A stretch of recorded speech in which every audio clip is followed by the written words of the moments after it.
Assalamu alaikum jama'a, barkanku da warhaka, barkanku da wannan lokaci, barkanmu da sake kasancewa da ku a cikin littafin Maranjiya, littafi na biyu na marubuci Abdulaziz Sani Madakin Gini, wanda kuke saurara daga bakin ne Shiraihu Usman a nan tashar Hausa Nobel TV. Kada a manta a yi mana subscribe sannan a danna alaman ƙararrawa domin a rika sanar da ku a duk lokacin da muka ɗora sabon littafi ko wani shiri daga cikin shirye-shiryenmu. To za mu tashi daga inda muka tsaya a shirin da ya gabata. In ba ku manta ba, mun idar da hikayen sadauki Hantaru mai takobin Saiful Rijala. Lokacin da sarki Rijala ya zo nan a labarinsa, sai ya ga idanun Hursiya sun cika sharkaf da hawaye saboda tsananin tausayi. Tsawon 'yan daƙiƙu ɗaya daga cikinsu bai ce uffan ba. Daga can sai sarki Rijala ya dube ta ya ce, "Ya ke 'yar uwata, yanzu mai kika fahimta a cikin wannan labari na Hantaru, kuma wanne irin darasi kika samu?" Kwadajin wannan tambaya sai Hursiya ta yi ajiyar zuciya ta ce, "Hakika na fahimci cewa a duniya babu wani abu mai haɗarin gaske sama da soyayya, domin za ta iya sa mutum ya aikata abin da bai dace ba, kamar yadda sarki Kusaidu ya haɗi zuciya ya mutu saboda ganin an kashe matarsa Zarifa, da yadda Salimar ta sha guba ta mutu saboda mijinta sarki Kusaidu ya mutu, da kuma yadda sadauki Rabbasu ya murɗe wa kansa wuya ya mutu saboda ya fuskanci cewa ba zai taɓa samun masoyiyarsa ba Larziya. Uwa uba kuma shine Hantaru, wanda ya sallama rayuwarsa don kyautata wa masoyiyarsa, amma sai gashi a banza ya kashe kansa bayan ya sha bakar wahala kuma ya samu ɗaukakar da babu wanda ya samu kamar ta a wannan zamani, amma kuma ɗaukakar bata amfane shi da komai ba. Na koyi darussa da dama a cikin wannan labari, musamman akan duk abin da mutum zai so to ya so shi saisa, kada ya zurfafa. Abu na biyu, kada mutum ya bari zuciyarsa ta ƙawatu da son kuɗi ko matsayi da yawa, domin zai iya hallaka kowa domin ya same ta, ko da kuwa ɗan uwansa na jini ne, kamar yadda Zarifa da Marifa suka taso a cikin ƙiyayyar juna alhalin sun kasance 'yan uwan juna na jini, uwa ɗaya uba ɗaya. Abu na uku mafi muhimmanci shine ɗaukar alkawari bisa abin da mutum ba shi da tabbacin zai iya cikawa. Tun da farko, inda Hantaru bai ɗauki alkawarin zai yi duk abin da Larziya za ta umarce shi da yi ba, da ba zai je birnin Kisra ba har ya yi aikin da zai zo yi nadamarsa. Amma saboda idanunsa sun rufe akan soyayyarta, sai ya amsa dukkan muradinta. "Ya kai ɗan uwana, kai sani cewa idan zan ci gaba da lissafo maka darasin da ke cikin wannan labari sai gari ya waye ban ƙare ba." Ko da jin wannan batu sai sarki Rijali ya bushe dariya ya ce, "Ai waɗannan darsan ma kaɗan ne akan wanda ke cikin labarin sadauki Shaddadu na birnin Kufa da kuma labarin sadauki Hulkas na birnin Romaniya." Ko da jin wannan batu sai Hursiya ta goge hawayen idanunta da sauri ta dubi sarki Rijala cikin murmushi ta ce, "Ina roƙonka da ka bani labarin sadauki Shaddadu na birnin Kufa domin na ji irin abubuwan al'ajabin da ke cikin tasa rayuwar." Ko da jin wannan batu sai sarki Rijala ya sake bushewa da dariya a karo na biyu ya ce, daga kanki sama ki duba ki gani, menene wancan?" Cikin sauri Hursiya ta ɗaga kanta sama, sai ta ga ashe har alfijir ya keto. Al'amarin da ya matuƙar ba ta mamaki kenan, bisa yadda aka yi suka shafe sa'o'i masu yawa a haka zaune tana sauraron labari ba tare da ta gaji ba ko kuma bacci ya ɗauke ta ba. Ko da sarki Rijali ya fahimci Hursiya ta yi mamaki matuƙa bisa tsawon lokacin da suka shafe yana ba ta labarin Hantaru, sai ya miƙe ɗaya ya ce, "Ya ke 'yar uwata, ki sani cewa labarin sadauki Shaddadu ya ninka na sadauki Hantaru yawa sau biyu, sai dai kawai na gajarce miki shi, saboda haka sai mun samu isasshen lokaci a nan gaba. Yanzu sai ki tashi da sauri ki koma can tantinki domin ki wanka ki kalaci, nan da ɗan lokaci kaɗan wannan runduna tamu za ta ci gaba tafiya domin mu isa tekun Bahar Sufiya a kan lokaci." Gama faɗin hakan ke da wuya sai sarki Rijali ya juya ya nufi inda tantinsa yake. Cikin sauri ita ma Hursiya ta miƙe tsaye ta ruga zuwa nata tantin. Ko rabin sa'a ba a yi ba, gaba ɗaya rundunar sarki Rijali suka gama kimtsawa. Aljannu suka kwashe mutane da dukkanin kayayyakinsu suka buɗe fuka-fukansu suka luluka a sararin samaniya, suna masu tsala matsanancin gudu suka masu tunkarar tekun Bahar Sufiya. Wannan shine abin da ya faru tsakanin sarki Rijalu da 'yar uwarsa Husiyya bayan ya gama ba ta labarin sadauki Hantaru sun kuma kintsawa sun ci gaba tafiya sun tunkari kogin Bahar Sifiya don ɗauko takobin Saiful Rijala. Sarki Maharaz Al'amarin rundunar Sarki Maharaz kuwa lokacin da suka baro birnin Darul Mahabul sai suka wanzu suna wata tafiya ta ban al'ajabi wacce ta baiwa kowa mamaki. Dalili kuwa shine saurin tafiyar ya wuce misali, domin gani suke yi kamar suna shafe tafiyar kwana guda ne a cikin abin da bai kai rabin sa'a ba. Shi kansa Sarki Maharaz yana mamakin al'amarin, amma da ya tuno da jawabin da ubangijinsa da Dalbuza ya masa cewa zai gajece musu nisan wannan tafiya, sai ya daina mamakin komai, hankalinsa ya kwanta. Sadauki Inmal koyaushe yana dab da keken dokin da Mulaifa ke ciki, ba yadda a samu wata tazara a tsakaninsu don tabbatar da tsaron lafiyarta. Duk bayan 'yan daƙiƙu kaɗan sai Mulaifa ta yaye labulen keken dokin ta leƙo waje, sun haɗa ido da Inmal gami da yi wa juna murmushi. Haka dai aka ci gaba da wannan tafiya ba sassauci face idan dare ya yi a yada zango. Wani lokacin ma in dai akwai hasken farin wata ba a yada zango, sai dai a ci gaba tafiya. Hakika masu iya magana sun yi gaskiya da suke cewa idan ka rake gudu to sa gudu ne bai zo ba. Kai tsaye wannan rundunar ta Sarki Maharaz ta rinka rara dazuzzuka tana wucewa, komai yawan 'yan fashi ko muggan dabbobin daji ko muggan aljannu da zarar sun jiyo takun sawun wannan runduna wacce ke haddasa karamar girgizar ƙasa, saboda tsananin yawansu sai ga waɗannan muggan halittu sun falfala da gudu sun nemi ramuka sun shige sun ɓuya, domin sun san cewa gaba da gabanta aljani ya taka wuta. Lokacin da wannan runduna ta iso cikin dajin Sauratul Auzur, dama sarkin yaƙi Hibru da Sarki Maharaz ne a kan gaba, don haka sai Sarki Maharaz ya ja linzamin dokinsa ya tsaya cak, nan take kuwa kowa ya koyi da shi, aka yi tsit tamkar babu mai numfashi a wajen.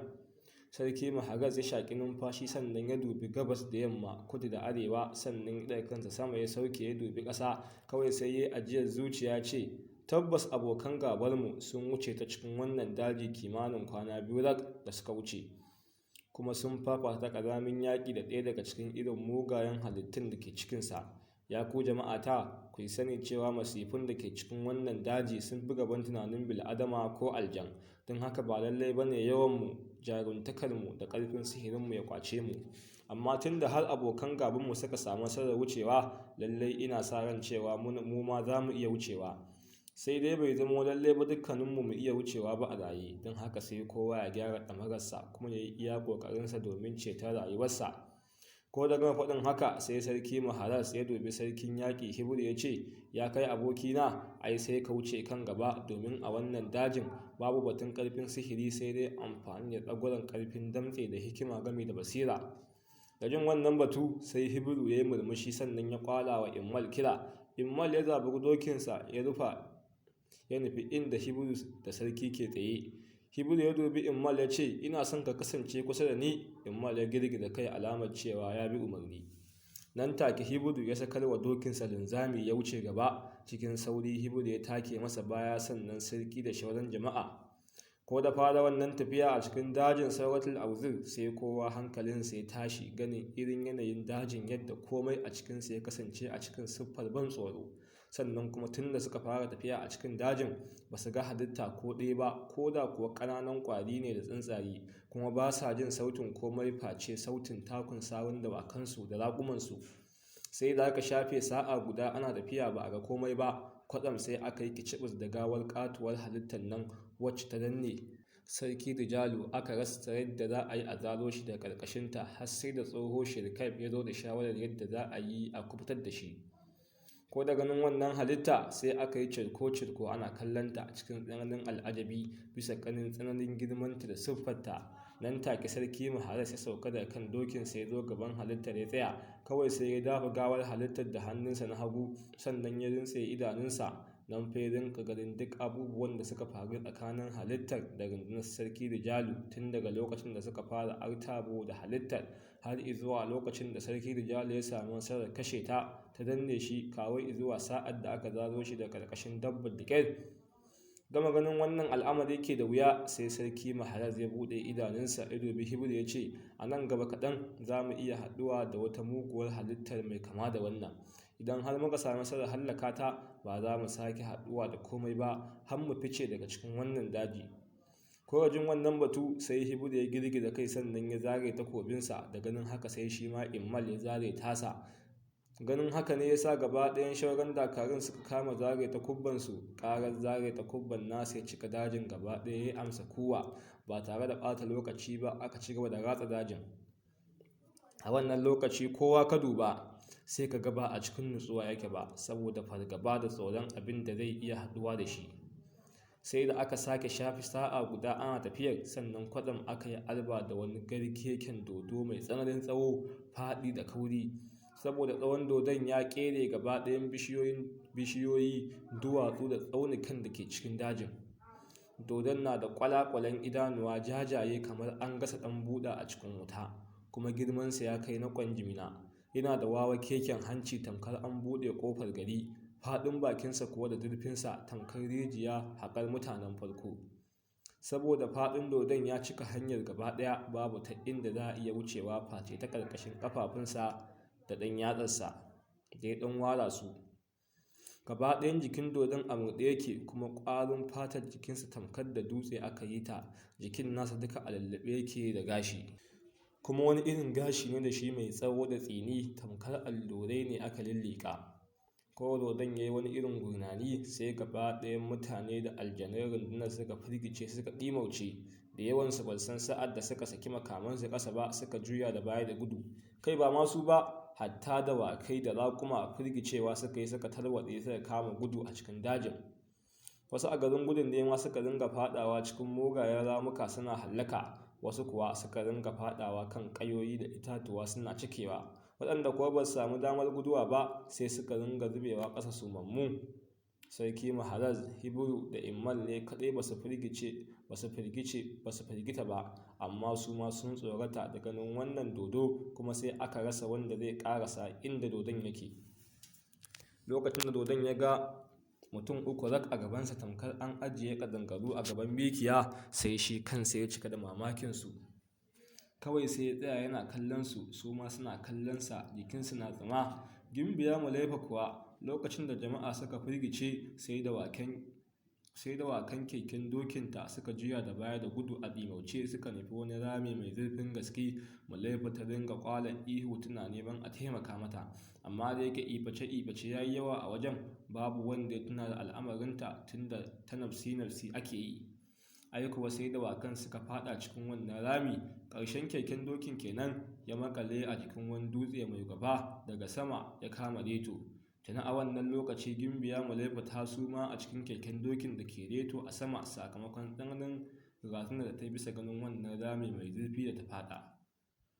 Tsawon 'yan daƙiƙu ana kallo tsakanin wannan dodo da su Hibiru, amma sai rasa abin da ya kamata su yi. Daga can sai Hibiru ya yi ta maza ya rugo da gudu zuwa kan dodon. Dodon ya kawo masa mangari da hannunsa guda. Cikin zafin nama Hibiru ya sunkuya kuma ya alkafara a ƙasa a ƙarƙashin ƙafafun dodon. A lokacin da hannun dodon ya bugi iska, ya tafi ya share waɗansu manyan bishiyoyi guda 7 da ke tsaye a jere. Gaba ɗayan bishiyoyin sai da suka tumbuko daga cikin ƙasa, hajiyoyinsu suka zube ƙasa saboda tsananin ƙarfin damtsen dodon. Kafin dodon ya juya bayansa inda Hibiru yake, sai Hibiru ya dankara masa sara. Take tartatsin wuta ya tashi sakamakon haɗuwar takobin da gashin jikin dodon. Kawai sai Hibiru ya ga hayaƙi na tashi a gaba ɗayan jikin takobin tasa, kuma ko'ina a jikin takobin ya huje saboda tsinin gashin dodon ne ya cike ta. Ko dodon ya juya bayansa ya alba da Hibiru, sai ya kai masa cafka. Hibiru ya yunkura domin ya goce, amma sai dodon ya samu nasarar danƙarsa. Kawai sai ya ɗago shi sama, ya wangame bakinsa zai jefa sa a ciki ya lankwame. Ko da Immal ya hango abin da ke shirin faruwa ga mahaifinsa, sai ya falfala da matsanancin gudu irin wanda bai taɓa yi ba a rayuwarsa, kuma ya daka wawan tsalle ya dira a kan cinyar dodon, ya kama ƙafarsa ya dinga hawa samansa tamkar ƙadangare na hawa bango. Kafin dodon ya jefa Hibiru a cikin bakinsa, tuni Immal ya isa kan kafaɗar dodon, ya caka masa takobi a cikin ƙatuwar ƙwayar idonsa. ba shiri dodon ya saki Hibiru ya faɗo ƙasa kuma ya kurma ihu irin nasu na dodanni. A lokacin da ƙwayar idon nasa ta fashe, ruwan jini ya ɓalle tamkar an buɗe idaniyar ruwa. Nan fa dodon ya haukace, ya dinga kai naushi da bugu da taku da hannayensa da ƙafafunsa. Ya zama cewa yana tarwatsa bishiyoyi da duwatsun dajin suna fashewa daga tattakewa. Duk inda dodon ya kai taku da ƙafarsa sai kaga ƙasa ta rubuta ta yi rami zururu. In ba don Immal na da matuƙar zafin nama ba, da tuni dodon ya tattake shi da Hibiru, amma sai Immal ya sori Hibiru tamkar ya sori ɗan yaro, ya goya shi a bayansa, ya falfala da ma'anancin gudu suka kasa tsere da dodon. Dama tuni shi ma sarki Maharaz ya cika wandonsa da iska, ya tashi sama da ƙarfin sihiri ya ruga zuwa cikin dajin.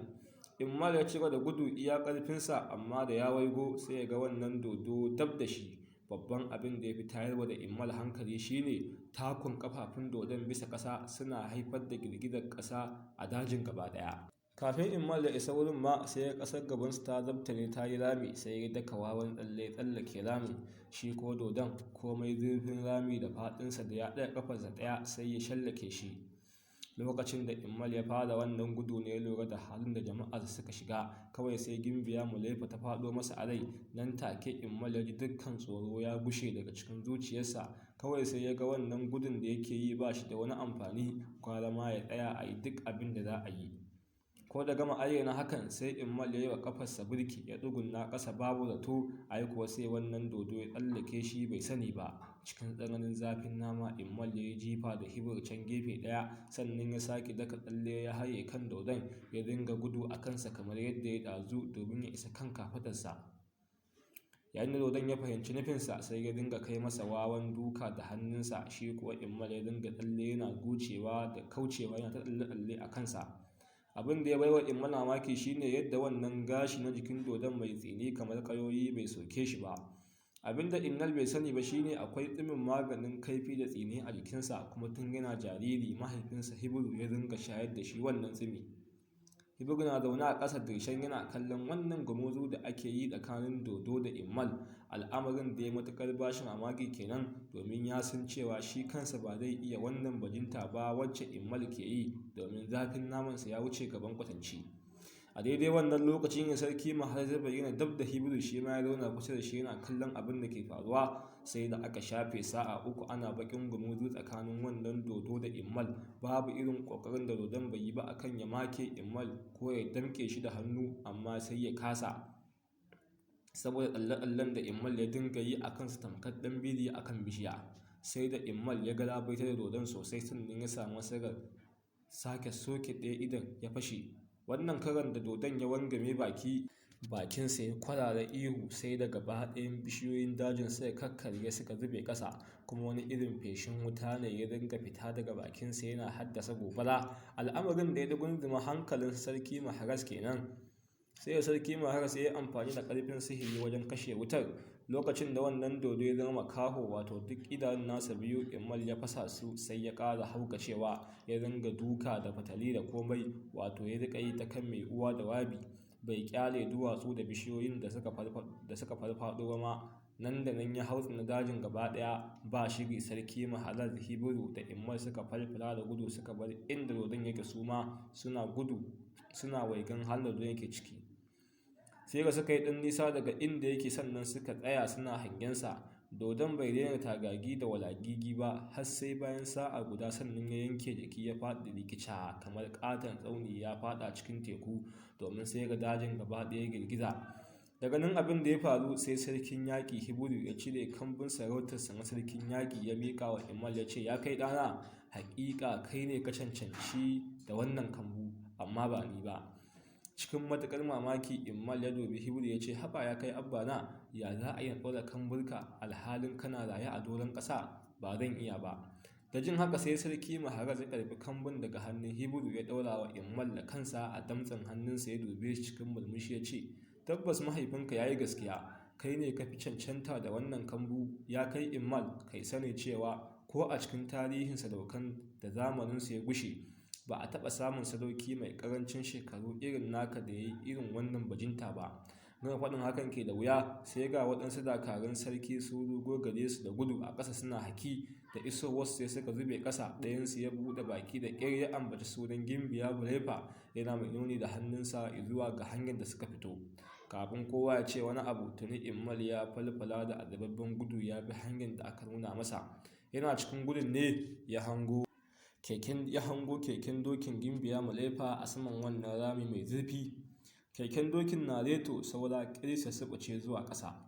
A wannan lokaci Mulaifa ta farfado daga dogon suman da ta yi, ta dinga kwala ihu. Ko da Immal ya jiyo ihun Mulaifa sai ya ƙara ƙarfin gudunsa, har ma yana daka tsalle yana ƙara da gaba. A daidai lokacin da ya tsallen ƙarshe, ƙafarsa ta dira a kan bakin ramin, kuma a sannan ne keken dokin ya suɓuce ya yi ƙasa zai nutse zuwa ƙarshen ramin. Nan take Immal ya sake daka tsalle ya riko keken dokin da hannu ɗaya, sannan ya riko dutsen da ke saman ramin da ɗaya hannun nasa. Sai ga shi keken dokin na reto, shi ma Immal yana reto a sama. Lokacin da kwanjin hannunsa ya kumbura, jijiyoyin jikinsa gaba ɗaya suka tashi suka yi burdin. A daidai wannan lokaci ne Gimbiya Mulaifa ta daina ihu. Tana daga cikin keken dokin sai ta ƙura wa Immal idanu kawai, ta ƙame kuma ta kasa yin magana saboda tsananin mamakin irin wannan gagarumar bajintar da ya yi. Kwatsam sai ga sarki Maharaz sun iso wajen da gudu, sannan sai ga shauran gaba ɗayan jama'ar rundunar. Duk wanda ya iso ya ga Immal a sama yana reto kuma yana riƙe da keken doki da hannu ɗaya, sai ya ƙame kamar gunki saboda tsananin al'ajabi. Abin mamakin shine wai shin wani irin ƙarfi ne da Immal da har ya iya riƙe keken doki da hannu ɗaya, alhalin dawakai 3 ne a jikin keken dokin. Nauyinsu ma kaɗai ya ishe shi, bare kuma ga nauyin shi kansa keken dokin wanda aka yi shi da ƙarafa masu nauyi. Ko da isowar sarki Maharaz ya ga halin da Immal yake ciki, sai ya dubi dakarun aljannun sai ya daka musu tsawa ya ce, me kuke jira ne? Mu za ku kai wa Immal ɗauki. Nan take waɗansu aljanu guda biyu suka kai wa Immal ɗauki, suka cafo shi tare da keken dokin suka yi saman ramin, sannan suka kawo su gaban sarki Maharaz suka sauke su a hankali. Kamar haɗin baki sai sarki Maharaz da Hibru suka risina suka yi sujjada ga jarumi Immal. Ko da ganin haka sai gaba ɗayan dakarun tawagar ma suka yi jinjina a gare shi. Ita kuwa Gimbiya Mulaifa tana fitowa daga cikin keken dokin sai ta rungume Immal ta fashe da kukan farin ciki, al'amarin da ya sa gaba ɗayan jama'ar da ke wajen suka haurabka take. Dajin gaba ɗaya cike da tafin hannu da tafin yana amsa kowa. Bayan Mulaifa ta janye jikinta daga cikin na Immal ta koma gefe ɗaya ta tsaya, sai sarki Maharaz ya zo gaban Immal ya tsaya yana murmushi, ya dafa kafaɗarsa ya ce, ya kai jarumin jarumai kuma gwarzon zamani, hakika a yau na tsinke da al'amarin ka bisa ganin wannan gagarumar bajinta da ka yi. In ba don kai ba mu san yadda za mu yi da wannan katon dodo ba, domin ko da za mu kashe shi sai da yawan mu sun hallaka. Bugu da ƙari gashi a gaban idanuna ka ceci rayuwar 'yata a lokacin da babu abin da zan iya yi mata, tunda tsananin ƙarfin gudunka da ƙarfin jarumtakarka ne ya sa ka samu nasarar ceto rayuwarta. Ya kai Immal, na yi maka alkawarin lalle zan yi maka sakayya da lada irin wanda ban taɓa baiwa wani ba. Ko wajen haka sai Immal ya murmushi kuma ya yi godiya.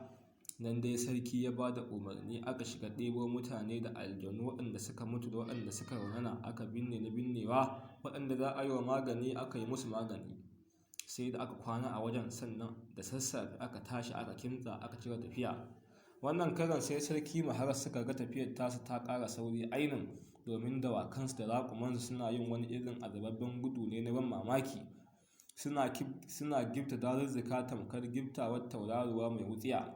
A cikin kwanaki 17 suka hango tekun Bahar Safiya daga can nesa.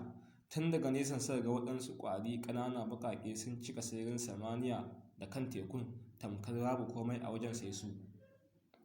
Ko da Immal ya hango waɗannan ƙwari sai ya cika da mamaki, ya dubi Hibru ya ce, ya kai abba na, wai shin waɗancan tsuntsayen waɗanne iri ne? Balbelu ne ko tsatsewala? Kafin Hibru ya buɗi baki ya ce wani abu, sai sarki Maharaz ya tara numfashinsa. Ya dubi Immal ya ce, ai waɗannan abubuwan da kake hangowa sun cika sama da ƙasa, ba tsuntsaye ba ne. Rundunar abokan gabanmu ce yanzu haka, suna kan laluban inda takobin Saiful Lujara take ne a cikin kogin. ko wajen wannan batu sai Immal ya cika tsananin mamaki kuma ya ji tsoro ya ɗarsu a cikin zuciyarsa bisa ganin yawan abokan gabar wanda idan bai ninka nasa rundunar sau 3 ba to ba zai gaza sau 2 ba. Cikin matuƙar damuwa Immal ya ce, to yanzu ta yaya mu ma za mu iya laluben takobin a cikin wannan teku? Sarki Mahaz ya ce, ta hanyar afkawa abokan gabar tamu da yaƙi, idan muka kawar da su sai mu shiga laluben takobin a cikin kwanciyar hankali. Ko daga faɗin hakan sai Sarki Mahaz ya yi shiru bai ƙara cewa komai ba. A sannan ne suka fara shaida dandaɗin abokan gabar tasu, kuma Sarki Rijalu suka ankara da su da tahowarsu. Ho, bala'i ba a sa masa rana. Idan masifa ta rufafo to fa babu abin da ya sai ɗaya da ita face wata masifa. Kowa Sarki Rijalu ya dago kai ya hango su Sarki Mahaz sai ya kwarara uban ihu ya daka wa dakarunsa tsawa yana mai ba su umarnin su tafi su tare abokan gaba tun gabanin su karaso bakin teku. Da jin wannan umarni sai dakarun aljannunsa suka buɗe fuka-fukansu suka nufi dandaɗin su Mahaz suna mugun ihu riƙe da muggan makamai. Ihu ne wanda ka iya sabautar da bil'adama su zauce, domin gaba ɗayan tsuntsayen da ke wajen ma waɗanda ke shawagi a sama ƙasa suka kama faɗowa ƙasa matattu. Halittun da ke cikin tekun kuwa sai gani aka yi gawawakinsu na tasowa sama saboda masifar wannan ihu na aljannu. Su kansu jama'ar Sarki Mahaz, in ba don shi Sarki Mahaz ɗin ya tare su da ƙarfin sihirinsa ba, da nan take gaba ɗayansu za su kulmance ko su haukace ko kuma duk su zube ƙasa matattu. Lokacin da Sarki Mahaz ya ga dakarun aljannu na Sarki Rijalu sun dirtafo inda suke, sai shi ma ya baiwa nasu dakarun aljannun umarnin su tare su. Aikuwa su ma sai suka yi sama suka ruga kansu tamkar an cilla kibiyoyi. Kafin ƙiftawar ido rundunar biyu sun haɗe a sararin samaniya sun kacame da fitinannen yaƙi wanda ya fi gaban mai tunani ya tunano, bare ma mai misali ya misalta. Nan fa su ma dakarun bil'adama da ke ƙasa na kowane ɓangare suka falfalo da ma'anancin gudu ana ƙoƙarin a haɗu. Kaico, inda a ce mutum na nan a wannan lokaci da waɗannan runduna biyu ta yunƙura za a haɗu ya ga irin tsananin yawansu, sai ya tsammanin cewa gaba ɗayan mutanen duniya ne za su haɗe da gaba ɗayan dabbobin duniya. Ai kuwa ɓangare biyun na haɗuwa a tsakiya aka rugunzume da azababben yaƙi mai ɗugunzuma hankali da tafarfasa ƙwaƙwalwa. Saboda jijjigar da ƙasa ta yi a wannan rana sai da gaba ɗayan teku na nan duniya suka ne suka kama ambaliyar ruwa, saboda tekun Bahar Sufiya shine cibiyar babban tekunan dukkanin duniya. Ho, a wannan rana an yi gumurzu ɗauki ba daɗi, artabu, tunuku, ruguntsumi da fafatawa irin wacce ba a taɓa yin kamar ta ba a duniya, kuma ba za a taɓa yi ba. Sai da aka kwana aka yi ana da gargazan mazajen aljannu da na bil'adama, aka ringa asarar rayuka, amma komai ƙwarin idon mutum da iya kallon ƙurillarsa bai isa iya tantance ɓangaren da ke samun nasara ba. A duk sa'ad da Sarki Rijalu ya tafi wurin sai dai ka ga fili duk inda ya sa gabansa sai ka ga maza na zubewa tamkar guguwar annoba ce ta faɗo daga sama. Haka ma a ɓangaren Sarki Mahaz, duk inda Sadauki Immal ya fafa sai dai ka ga yana banke mutane da ƙirjinsa, hannayensa da ƙafafunsa suna zubewa ƙasa tamkar ana sassaɓe a gona. An rasa wanda zai iya tsayar da shi. Sarki Mahaz kuwa yana amfani da ƙarfin sihirinsa ne kawai, domin duk inda ya lure sandarsa ta tsafi sai dai ga kawunan bil'adama na guntsirewa yana faɗuwa ƙasa. Sadauki Hibiru ma ba a bar shi a baya ba, domin shi ma da gargazan maza yake yana ta yin ta'adi.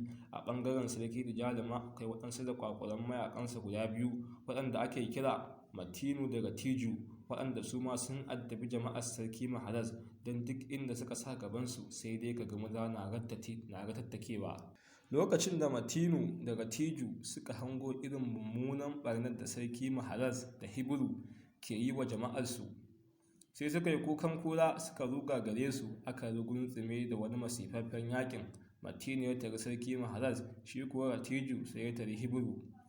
Wani abin mamaki shine Matinu yana takama da karfin tsafi ne zalla ba wai jaruntaka ba, shi kuwa Ratiju tsagwaron jaruntaka ce da shi kawai. Sai gashi duk su biyun sun tari daidai da su, don haka sai faɗan nasa ya zama abin sha'awa kuma abin tsoro, domin komai zai iya faruwa. Babu wanda yake da tabbacin samun nasara akan abokin gwaminsa saboda ƙarfi ya zo ɗaya. Lokacin da sarki Maharaz ya karfin sihirinsa ya zo daidai da na Matinu, sai ya cika da tsananin mamaki, domin shi a zatansa babu mai iya karawa da shi a fagen yaƙi face sarki Dijalu, amma sai gashi ɗaya daga cikin yaran Dijalu ya bashi mamaki. Abin da sarki Maharaz bai sani ba shine sarki Dijalu ya baiwa Matinu gaba ɗayan ƙarfin sihirinsa ne, yanzu yana wannan yaƙi ne zallan ƙarfin damtsensa. Kamar yadda Immal ya addabi dakarun Dijalu ya dinga ratsawa ta cikinsu ta kowane ɓangare yana gargadar su, haka shi ma sarki Dijalu ya addabi jama'ar sarki Maharaz tamkar an auna ɓarnar da suke yi taro daidai. Ana cikin haka ne sarki Dijalu ya hango irin mummunan ɓarnar da Immal ke yi, sai hankalinsa ya dugunzuma, kuma ya cika da tsananin mamakin yadda ƙaramin yaro ya sami irin wannan gagarumin ƙarfi haka. Cikin tsananin fusata sarki Maharaz ya tarwatsa mutanen da ke gabansa, ya falfala da gudun tsiya tamkar ana shara da tsintsiya, ya durfafi inda Immal yake. Aikuwa sai Immal ya ɗago kai ya hango tahowarsa, nan take shi ma Immal ya tarwatsa mutanen da suka lullube shi, ya falfala da ma'anancin gudu yana banke mutane da dawakai, raguma da alfadarai da ke gabansa, ya nufi sarki Dijalu cikin ɓacin rai da ƙunar zuci game da mugun nufi domin su haɗu. Aikuwa suna haɗuwa suka kacame da mugun yaƙi na ban tsoro da ban al'ajabi, tamkar jikinsu ba na jini da tsoka ba ne, haka suka dinga kai wa juna sara da suka a cikin tsananin juriya, zafin nama da bajinta. Sai gashi tsohon ƙashi ya haɗu da sabon ƙashi, naci da naci, zuciya da zuciya, kowannensu yaƙi yake yi iya ƙarfinsa, tamkar ba za su taɓa dainawa ba face an tashi duniyar gaba ɗaya.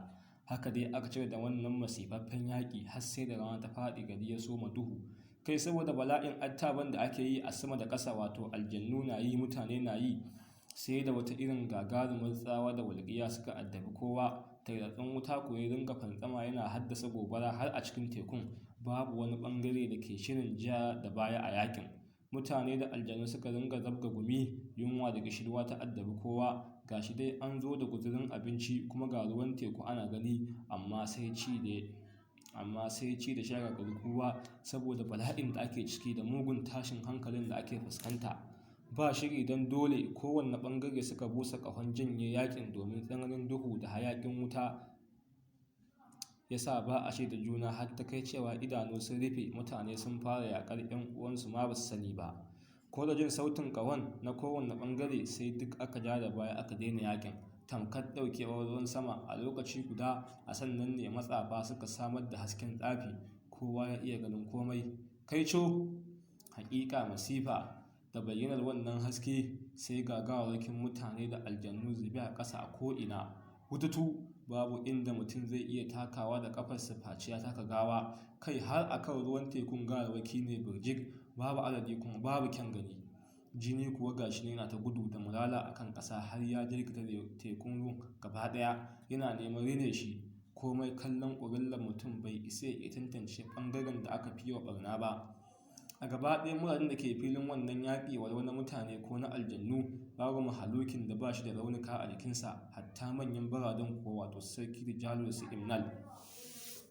Bayan kowanne ɓangare sun ja da bayan nesa da juna, sai aka shiga aikin binne gawarwaki. Masu kuka na yi, masu baƙin ciki na yi, kuma sannan ne kowa ya dinga neman ruwan sha da abinci. Sannan kuma aka dinga sanya magani a raunuka. Masu karaya aka dinga gyara su, suna iyo bisa jin raɗaɗi da zogin gyara. Manyan mazaje kuwa za ka gansu sun yi shiru, ko motsi ba sa yi, in ba don albarkacin mata ba waɗanda aka taho da su wannan yaƙi, da ba za a sami masu ɗawainiyar kula da lafiyar mutane ba, domin gaba ɗayan mazajen babu wanda bai jigata ba ainun. Wasu ma kamar ba za su rayu ba, wasu kuwa sun gama zama nakasassu, ba ma za su iya ci gaba da yaƙi ba. A ɓangaren sarki Maharaz kuwa, bayan an kafa tantuna, sai sarki Maharaz, Hibiru da Immal suka taru a cikin tantin sarki Maharaz. Kuyangi na sa musu magani a cikin raunukan jikinsu. Gimbiya Mulaifa ce da kanta take sa wa Immal magani a jikinsa, ba ta yadda wata kuyanga ta taɓa shi ba. Bayan an tsaida jinin da ke zuba a jikinsu, kuma sun ci abinci sun sha ruwa sun sami 'yan nutsuwa, sai sarki Maharaz ya dogon numfashi, sannan ya dubi sarkin yaƙi Hibiru ya ce, ya kai abokina, yanzu a hangenka me kake ganin zai faru idan aka ci gaba da wannan yaƙi? Ko wajen wannan tambaya sai shi ma Hibiru ya ajiyar zuciya, sannan ya dubi Maharaz ya ce, ya shugabana, ni dai a ganina a ƙarshen yaƙin nan ragas za a yi, kowa da komai sai ya mutu. Kaga kenan babu ɓangaren da zai iya mallakar wannan takobi ta Saiful Lijara da ke ƙarƙashin tekun nan. Tun da gashi muna kallon tekun da idanuwanmu, amma shiga cikin ta ya gagare mu, bare a yi lalaben inda takobin yake. Ko wajen wannan batu sai Immal ya murmushi, sannan ya dubi Hibru ya ce, haba ya abba na, saboda me za ka yi wannan batu? Ai har abada mutum baya fidda rai ga samun rabo, muddin yana numfashi a doron ƙasa. Ni a rayuwata zuciyata ba taɓa karaya ba bisa samun abin da zuciyata ke so. Na yi imani da hakan 100%, saboda haka na ƙudurce a raina idan kowa da komai zai hallaka a bakin wannan tekun, idan man rani kaɗai jal, lallai sai na lalabo takobin Saiful Lijara a ƙarƙashin wannan teku, ko da ko zan hallaka a ƙoƙarin hakan. Ai rai ba a bakin komai yake ba, muddin akwai biyan buƙata. Ko wajen haka sai sarki Maharaz ya murmushi ya ce, da kyau jarumin jarumai, tauraron zamani, ka ci gaba da jajircewa bisa wannan ƙuduri naka, ko da kuwa gaba ɗayan jama'a ta za mu ƙare da mana shaura kai kaɗai jal. Ka sani cewa idan har ka samu nasarar mallakar wannan takobi ta Saiful Lijara, sannan ka mallaki mashin Galilul Haras da hular lamsara, ka ajiye abin tarihin da babu wani mahalukin da ya taɓa ajiyewa a duniya, kuma sai ka samu ɗaukaka wacce babu wanda zai samu. Ya kai abin alfahari na kuma mafarki na gobe, ka yi iyayenka don ganin ka cimma buri. Ka sani cewa rayuwarmu gaba ɗaya a yanzu ta dogara da iyakar ƙoƙarinka, domin ƙarfin sihirinmu da ƙarfin damtsenmu ba za su iya yin komai ba face kawai ƙara maka ƙwarin gwiwa. Sada sarki Maharaz ya zaunan a zancensa, sai Immal ya cika tsananin mamaki ya dube shi ya ce, ya shugabana, yaya ni da nake yaro kankani a cikin ku za ka ce rayuwarku ta dogara a hannuna? Kai sani cewa ni kaina na tsorata da al'amarin sarki Rijalu a lokacin da muka fara fafata yaƙi ni da shi, domin ban taɓa ganin mutum mai tsananin ƙarfin damtse kamar sa ba, gami da zafin nama. Sannan yana da matuƙar juriya da naci fiye da yadda nake da su. Duk da cewa zuciyata ba ta taɓa karaya ba a kan dukkan al'amari, amma a wannan karon akwai ɗarsuwar ƙoƙonto a cikinta.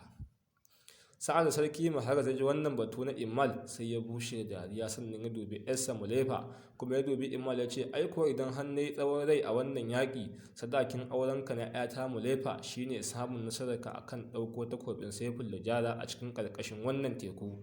Idan har ka kasa ɗauko wannan takobi, to har abada ba za ka auri ‘yata ba. Ko da gama wannan jawabi, sai sarki Maharaz ya shingiɗa bisa shimfiɗar da yake zaune, ya limshe idanunsa. Shi ma Hibru sai ya yi koyi da abin da sarki Maharaz ya yi. Gimbiya Mulefa da Immal kuwa sai suka kura wa junansu idanu cikin tsananin tashin hankali da fargaba. Nan take hawaye zubo wa Mulefa, ta rungume Immal tana mai yi masa raɗa a kun ta ce, idan har ƙaunar da kake yi mini gaskiya ce, to duk yadda za a yi ka yi, ka tabbatar cewa ka ɗauko wannan takobi ta Saiful Lijara. Idan kuka kasa, ba na tsammanin cewa zan ci gaba da rayuwa a duniya. Ko wajen wannan batu sai idanun Immal suka zazzaro, ya ji hankalinsa ya mummunan tashi. Bai san sa'ad da jikinsa ya kama ɗuma ba, ya ji kamar ya tashi ya ruga da gudu ya ɗauki ƙahon yaƙi ya busa, domin a ci gaba da wannan masifaffen yaƙi. Wannan shine abin da ya faru ga su Immal bayan an fafata a zababben yaƙi tsakanin rundunarsu da rundunar sarki Rijal a karon farko a bakin tekun Bahar Safiya. A can ɓangaren sarki Rijalu kuwa, bayan sun binne nasu gawawwakin kuma an kafa tantuna an duba marasa lafiya, kowa ya dawo cikin hayyacinsa, kuma an kafa tantuna, sai sarki Rijalu ya kaɗaita da ‘yar uwarsa Hosiya a cikin tantinsa, inda ta dinka sa masa magani a jikin raunukan da ke jikinsa. Ko daga raunukan sun kai guda 7, kuma duk masu zurfi ne, wasu ma sai ta ɗinke masa fatar, sai zuciyar ta karaya, ba san sa'ad da ta fashe da kuka ba. Cikin matuƙar mamaki sarki Rijalu ya dubi Hosiya ya ce, ya ke ‘yar uwata, ina dalilin wannan kuka naki? Hosiya ta ɗago kai ta dubi sarki Rijalu cikin tsananin damuwa ta ce, ya kai ɗan uwana, ka sani cewa a duniya bana da kowa face kai. Zuciyata ta kare bisa ganin waɗannan manyan raunukan na jikinka, har ina ganin cewa abu ne mawuyaci mu sami nasarar wannan yaƙi. Yanzu idan babu kai, yaya zan yi rayuwa a duniya? Sa'ad da Hosiya ta zo nan a zancenta, sai sarki Rijalu ya kama tsananin tausayinta, har idanun suka ciko da ƙwalla, sannan ya ce, ya ke ‘yar uwata, ki sani cewa duk irin gumu da bala'in da za a yi a wannan yaƙi, ba zan taɓa mutuwa ba, amma bincike ya nuna min cewa zan shiga mugun yanayi kamar zan mutu. da ni da babban jarumi cikin abokan gabarmu, wato wannan yaro Immal dan sadauki Hibiru. Ni da shi duk ba za mu mutu ba, amma duk irin yanayin da na shiga sai shi ma ya shiga. A cikin binciken nawa na gani cewa mutum 4 ne kacal za su tsira da rayuwarsu a wannan yaƙi, amma na kasa gano ko su waye ragowar mutum biyun bayan ni da Immal. Abin da nake so da ke shine, kafin a ci gaba da wannan yaƙi a karo na biyu, ki silale ki bar wajen nan gaba ɗaya ki koma can nahiyar mu ki cigaba da mulkin ƙasar mu na Hawaral Din, inda muka baro mata, yara da tsofaffi, domin idan har baki koma ba gaba ɗayan jama'ar mu za su shafe a doron ƙasa a manta da mu har abada. Idan har Immal ya riga ni ɗauko takobin Saiful Dajjala, ki sani cewa hadimi na aljani bai zuwul aufan na can a baya cikin dajin Sauril yana jiran ki, domin tuntuni na shirya hakan. Lalle za ku yi wannan tafiya lafiya har ki isa gida, babu wani tsautsayi da ya same ki. Sa'ad da sarki Rijal ya zo nan a zancensa, sai Rusiya ta sake fashewa da ma'anancin kuka, kuma ta rungume shi ta ce, ta yaya kake tsammanin zan iya tafiya na barka a nan ana wannan masifaffen yaƙi? Lallai ba zan je ko ina ba, ina tare da kai, sai dai neman ajali na gaske na anan ɗin. Ai sadauki Hibiru ya yi bayanin gaskiya da ya ce rayuwa ba ta da amfani idan babu masoyi. Ka sani cewa mulki da dukiya ba za su taɓa haifar da kwanciyar hankali ba a rayuwata muddin babu kai a kusa da ni. Ka tuna cewa tun da na taso ban san uwata ba, kuma ban san ubana ba sai kai. Babu wanda na shaƙu da shi a duniya sama da kai. Babu irin jin daɗin da baka bani ba. A kullum kana ririta ni, ba ka san ko da guda ya sauka a jikina. Waye zai iya yi mini irin wannan gata da ka yi mini? To jama'a, a nan za mu dakata a cikin karanta muku littafin Maranjiya, littafi na 2 na Abdulaziz Sani Madakin Gini, wanda ne Shiraihu Usman ke karanta muku a nan tashar Hausa Nobel TV. Kada a manta a yi mawa subscribe, sannan a danna alaman ƙararrawa domin a riƙa sanar da ku da zaran mun ɗora sabon littafi. Mun bakku lafiya.